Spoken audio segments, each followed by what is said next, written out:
Vamos lá para o nosso bate-papo, mas antes da gente começar aqui a falar sobre a questão do transplante de barba, eu quero abrir os nossos canais de comunicação para você que nos assiste mandar a sua pergunta também, participar do nosso programa de hoje, me ajudar aqui nas entrevistas, não só falando sobre o transplante de barba, mas também sobre a moda masculina. Você que tem alguma dúvida, olha, você pode usar o nosso Facebook, facebook.com, né, /nosso PGM, tá bom? facebook.com/nosso PGM, você manda ali nos comentários a sua pergunta e a gente vai repassar aqui para os nossos convidados. Você pode usar também o nosso Instagram, @nosso programa lá no Instagram, faz o seu comentário ali, a gente coloca a pergunta, ou ainda você pode ligar, tá bom? E fazer a sua pergunta ao vivo aqui para os nossos convidados, tá? É 0 prestadora 11, né, o nosso telefone, 3337-5886, 3337-5886, aí você liga, a gente vai ouvir a sua pergunta aqui ao vivo e ter a resposta na sequência, tá bom? Você é meu convidado a participar também e me ajudar aqui nas entrevistas de hoje. Para começar, nós já recebemos, já está aqui sentadinho aqui do meu lado, Dr. Mauro Speranzini, cirurgião plástico, especialista em transplante capilar e presidente da Associação Brasileira da Cirurgia de Restauração Capilar. Dr. Mauro, seja muito bem-vindo, é um prazer recebê-lo aqui nos estúdios do nosso programa. Zeca, o prazer é meu, muito obrigado. Um alô para o pessoal em casa também. Muito bom, Dr. Mauro, para a gente começar a falar sobre a questão de transplante de barba, por que uma pessoa procura esse tipo de transplante? Como é que ele funciona e qual que é o objetivo do transplante de barba? No Brasil, principalmente, a principal razão é a questão estética. Hoje nós temos uma moda, a maioria dos homens tem usado barba. Existe aquele movimento hipster, né, que foi muito divulgado na mídia, no exterior, também aqui no Brasil, das pessoas cultivarem a barba. Essa é a principal razão. No exterior, por exemplo, no Oriente Médio, a principal causa é religiosa. Judeus e muçulmanos cultivam a barba por um estilo de vida, uma questão religiosa, mas no Brasil é basicamente estético. Muito bom, doutor. A gente percebe, né, se a gente desse uma zapeada aqui nos bastidores, tem muito homem usando barba, inclusive esse pequeno apresentador que vos fala também usa barba. Pela questão, talvez, da moda também, de gostar um pouquinho, né, a gente vai cultivando. Mas, doutor, e como é que funciona esse transplante? Porque eu, particularmente, já tinha escutado falar do transplante capilar. A ideia é a mesma? Como funciona esse procedimento? Zeca, o transplante capilar existe já desde a década de 50, já são mais aí de 70 anos que todo mundo já ouviu falar em transplante capilar, mas o transplante de barba é mais recente. Isso acontece porque houve uma evolução tecnológica em termos de conhecimento, em termos de equipamentos, que tornou possível fazer hoje a cirurgia de barba, tirando os fios do próprio pescoço e transferindo para a região do rosto. Então, normalmente, para quem tem fios, esses fios que a maioria dos homens acaba raspando da linha da mandíbula para baixo, eles são utilizados para remodelar a barba.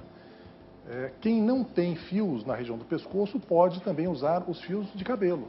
Legal. Então, os fios dessa região, lateral e posterior, são transferidos para a região da barba. Muito bom. E, doutor, tem alguma, por exemplo, indicação ou contraindicação? Pessoas que devem fazer, ou se não quiser, não precisa, e pessoas que às vezes querem, mas não podem fazer, porque tem alguma contraindicação esse tipo de procedimento? O desejo é pessoal, mas existem alguns pré-requisitos para a pessoa fazer.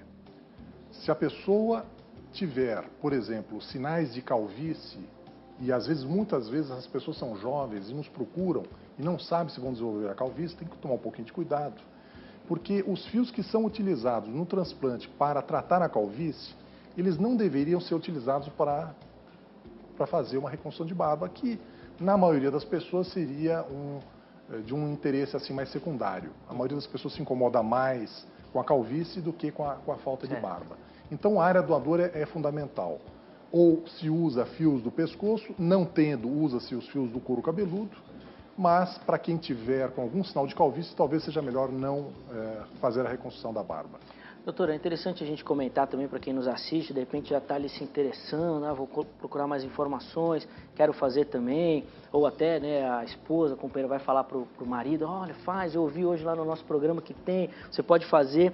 Como é que funciona o procedimento? Por exemplo, tem anestesia, precisa ficar internado, sai no mesmo dia, como é que é o procedimento em si, o dia ali do transplante? Muito semelhante ao transplante de cabelo, essa cirurgia, ela, na maioria das vezes, isso vai um pouco da preferência pessoal do médico. É feito com anestesia local. A pessoa faz a cirurgia, essa cirurgia vai ter uma variação de desde 1 hora até 10 horas. Uma barba de dia inteiro vai levar 10 horas. Porque os fios são coletados um a um, com a técnica FUE. Isso eu vou explicar daqui a pouquinho, porque tem duas técnicas. Tem a técnica FUE e a técnica FUT. Na técnica FUE, nós obtemos os fios um a um. Quando nós retiramos os fios da própria barba, obrigatoriamente tem que ser dessa forma. Já quando se retira do couro cabeludo, existe tanto a técnica FUE, em que um instrumento muito pequeno, com menos de 1 milímetro de diâmetro, vai tirar fio a fio. Existe uma outra técnica no couro cabeludo, que é a técnica FUT, em que se retira um pedaço de couro cabeludo e os fios são separados no microscópio e transplantados para a região da barba. Uau, 10 horas até de cirurgia, mas daí é uma barba muito grande que vai colocar. Porque existem os dois casos, da pessoa que não tem nada e daquela que quer fazer só um preenchimento. Acontece isso também, às vezes tem aquela, o pessoal fala que a barba falha, né? Não enche ela inteira, assim. Tem dos dois a situação ideal é o tratamento de pequenas falhas. Então tem pessoas que têm uma cicatriz de lábio leporino, pessoas que tiveram, por exemplo, acne no rosto e naquela região não nasceu cabelo. Algumas pessoas têm falhas em que não existe uma união, por exemplo, do bigode com o cavanhaque. Essas são as situações mais simples e de melhores resultados. Mas mesmo quem não tem nenhum fio no rosto, isso é muito comum, por exemplo, em pessoas orientais, descendentes de indígenas, você pode utilizar os fios do cabelo. É importante entender que quando se faz um transplante, seja ele de cabelo, de barba, os fios vão nascer com as características do local de origem. Tá. Então, se você colocar cabelo na região da barba, vai nascer cabelo e não barba. O cabelo, geralmente, ele é mais liso, a barba é mais grossa e, em algumas pessoas, também pode haver uma diferença de cor. Tem gente que tem a barba ruiva e o cabelo loiro, por exemplo. Então, tudo isso tem que ser analisado para a gente estudar se naquela pessoa o transplante vai ter sucesso. Muito legal. Doutor Mauro, a gente tem algumas imagens assim de antes e depois de pessoas que passaram pela cirurgia também, que eu queria que o doutor comentasse pra gente, inclusive falando um pouquinho sobre essa questão dos cuidados. Porque já que nasce, por exemplo, se a pessoa tirou do cabelo e vai nascer cabelo, o cuidado é diferente de uma barba normal? Tem a foto pra gente colocar aí o doutor já comenta? Tá, inclusive um oriental, né, doutor? Em casos assim, a imagem está no ar, doutor, é mais difícil o procedimento, porque aparentemente ele não tem o rosto bem liso, né? As cirurgias maiores, elas implicam em mais tempo cirúrgico. Às vezes, não é possível num único procedimento você preencher todo o rosto. E como eu falei anteriormente, é importante que a pessoa tenha a área doadora suficiente. Nós estamos vendo aqui uma pessoa que fez um transplante só na região do cavanhaque. Nesse caso, a preocupação com a área doadora não é tão grande, porque para o cavanhaque a quantidade de fios necessária não é tão grande, mas realmente é mais simples esses casos menores. Acaba facilitando mesmo, colocou ali só o cavanhaque, mas nossa, já dá uma diferença grande. Doutor, como é que funciona o cuidado então com a barba? É o mesmo cuidado que tem com a barba normal ou por ser transplantada tem algum cuidado específico? E eu pergunto isso porque hoje em dia essa questão de barbearia está muito em moda, né? Tem muito serviço de barbearia para homem, né? Tudo com tratamentos específicos para a barba. Como é que funciona para quem fez o transplante? Os cuidados são necessários somente nos primeiros dias de pós-operatório. Como em qualquer cirurgia, se deve evitar o sol. O fio transplantado normalmente cai depois de um mês. Não precisa ficar preocupado, isso é normal. O fio transplantado cai, mas a raiz permanece dentro do rosto. Esse fio vai começar a crescer depois de 4 meses, ao ritmo de 1 centímetro por mês. Se a pessoa não fizer a barba, ela vai ter os fios tão longos quanto ficam seus cabelos. Isso varia um pouquinho de pessoa para pessoa, mas ele pode ter uma barba bastante grande. Então, os cuidados são necessários somente nos primeiros dias de pós-operatório e depois a vida normal, ela pode se barbear ou não, isso fica a critério de cada um. Muitas vezes, e às vezes surge aquela pergunta com relação à duração, né? Então, fez o transplante, pronto, é só ter o cuidado com a barba normal, você não precisa refazer o procedimento dentro dessa história de que tudo está correndo normalmente, não é isso? Sim, só quando a pessoa tem uma barba muito extensa e é necessário aumentar a densidade, pode ser interessante repetir o procedimento para colocar mais fios. Do contrário, um único procedimento é suficiente. Muito bom. A gente tem outra imagem agora, doutor Mauro, de uma pessoa que tinha a barba assim com umas falhas. Pronto, tá aí já no ar, ó. Ele apresentava, já tinha, né, a barba, mas ela não era, como o pessoal costuma dizer, a barba cheia, né? Nesse caso, como é que funciona o procedimento? É possível usar até os pelos da própria barba para cobrir os outros locais? Sim, como você, né, Zeca, que usa a barba e raspa do pescoço para baixo, esses fios indesejados, eles são uma fonte doadora preciosa. Então, quem tem fios nessa região, nós usamos preferencialmente porque são fios idênticos aos da barba. Então, você retirando daqui, vão nascer fios absolutamente idênticos ao da vizinhança. Isso é a situação ideal.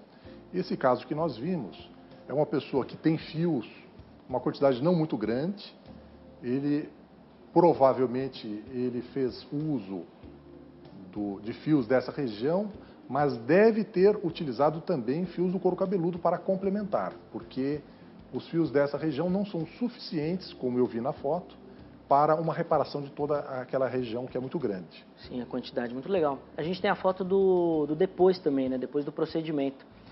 Ah, tá lá, ó. Aí já é uma outra barba já. Ficou bom esse trabalho, hein, doutor? Olha só. Eu gostaria de dizer que eu acho interessante a divulgação desse assunto, Zeca, porque muito pouca gente sabe que existe transplante de barba. E nós estamos falando aqui de remodelar a barba, diminuir as falhas. Curiosamente, existe a situação inversa. Algumas pessoas são calvas e não têm área doadora suficiente para fazer um transplante de cabelo. Então, nós também, em alguns casos, retiramos os fios da barba e colocamos na cabeça. O resultado, se a pessoa tem cabelo crespo, costuma ser bastante bom, mas se a pessoa tiver cabelo liso, isso pode não ser interessante, porque na região onde ela ainda tem cabelo, você vai ter um cabelo liso, e na região transplantada, um cabelo crespo, uma barba mesmo, vai nascer na cabeça. Então, também, como eu disse anteriormente, nós analisamos caso a caso para saber se vale a pena colocar fios de barba na cabeça. Interessante que tem vários detalhezinhos que a pessoa que deseja precisa estar ligada para que tudo corra direitinho. Doutor, existe um tempo limite para fazer esse procedimento, assim, por exemplo, uma idade ou não? A pessoa com 50, com 30, com 70, a hora que ela quiser, é possível fazer esse procedimento ou tem algum momento ideal, um momento que já não é mais possível? Em primeiro lugar, eu falaria sobre idade mínima. Adolescente, evidentemente, não deve fazer isso, porque com o passar dos anos, quem é adulto sabe, como adolescente você tinha muito pouca barba e a partir da maturidade você passa a ter uma barba maior, então é melhor adiar talvez um primeiro procedimento, talvez depois dos 20 anos de idade. Eu não fixaria essa idade, mas de maneira geral acima de 20 anos. Em relação à idade máxima, não há idade máxima. Existem pessoas que fazem transplantes de cabelo com mais de 80 anos, e da barba não é diferente. Basta a pessoa ter uma saúde boa, ela pode se submeter a esse procedimento. Doutor, o doutor comentou de pegar cabelo, pedaços da barba e colocar. Existe a possibilidade de você pegar isso de outras pessoas também? Como funcionaria, né, ou funciona esse procedimento, esse tipo de procedimento? Essa é uma pergunta que eu ouço todos os dias. Se é possível fazer o transplante de uma pessoa para outra. Se é possível transplantar um coração, um fígado, por que não um cabelo? Na realidade, isso não é feito, porque todo transplante de órgãos, ele requer testes de compatibilidade, não é fácil encontrar um doador. E mesmo quando se encontra um doador, a pessoa que recebe um transplante, geralmente o faz pelos riscos de vida que ela tem e que justificam uma cirurgia desse porte.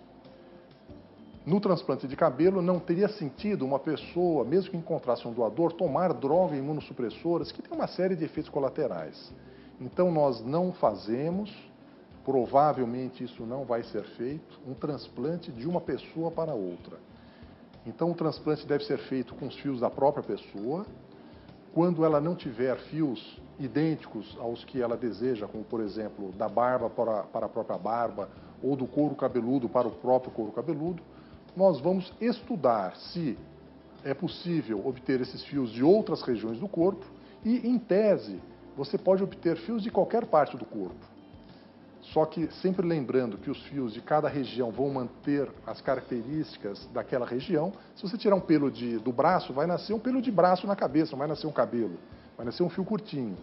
Então, normalmente não se usa fios dos braços ou das pernas, que são fios muito curtos, mas em alguns casos nós usamos.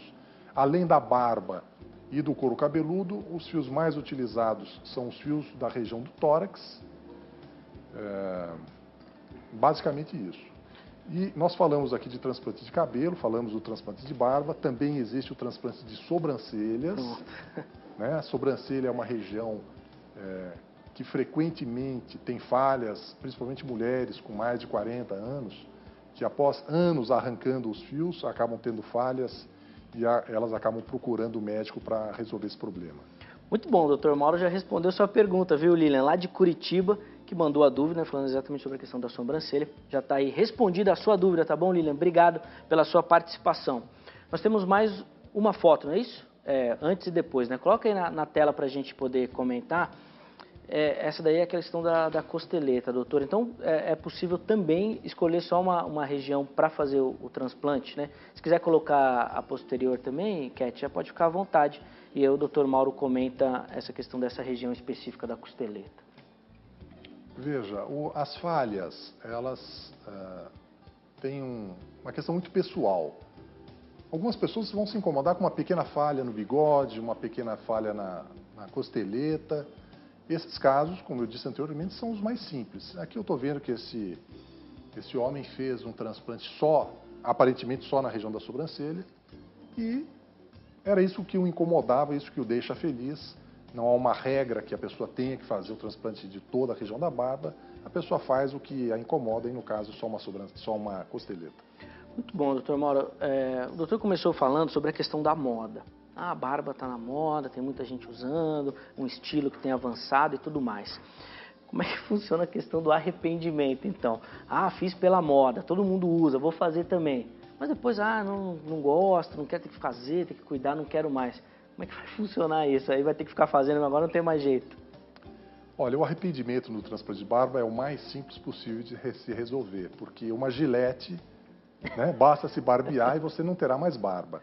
Caso a pessoa também não queira se barbear, existe o recurso do laser, existem aparelhos que removem os fios do corpo. As mulheres usam muito isso para depilar a região da virilha, mas eu acho que é mais simples você realmente se barbear.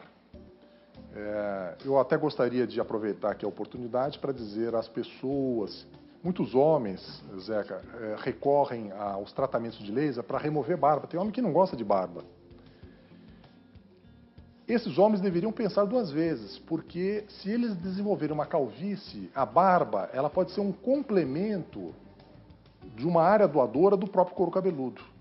Então, eu gostaria de fazer esse alerta. Quem pensar em remover a barba com laser, pense melhor, porque no futuro você pode utilizar esses fios para um transplante no seu couro cabeludo.